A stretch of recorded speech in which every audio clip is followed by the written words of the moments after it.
ಎರಡನೇ ಶಾ ಆಲಮನು ಬಂಗಾಳದ ಮೇಲಿನ ತನ್ನ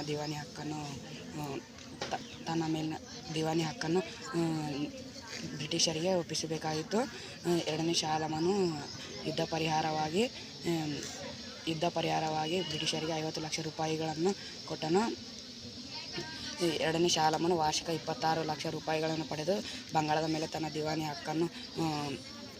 ಹಕ್ಕನ್ನು ಬಿಟ್ಟುಕೊಡಬೇಕಾಯಿತು. ಯುದ್ಧ ಪರಿಹಾರವಾಗಿ 50 ಲಕ್ಷ ರೂಪಾಯಿಗಳನ್ನು ಕೊಟ್ಟನು.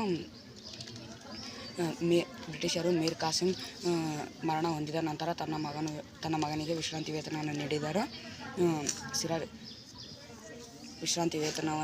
ಬ್ರಿಟಿಷರು ಬಂಗಾಳದ ಮೇಲಿನ ದೇಶೀಯ ರಾಜನು ಬ್ರಿಟಿಷ್ ಸೈನಿಕ ತುಕಡಿಯನ್ನು ತನ್ನ ರಾಜ್ಯದಲ್ಲಿ ಇರಿಸಿಕೊಳ್ಳಬೇಕು. ಸೇನೆಯ ವೆಚ್ಚವನ್ನು ರಾಜ್ಯವೇ ಭರಿಸಬೇಕು. ಇಲ್ಲಾಂದರೆ ನಿರ್ದಿಷ್ಟ ಕಂದಾಯ ಪ್ರದೇಶವನ್ನು ಬಿಟ್ಟುಕೊಡಬೇಕು.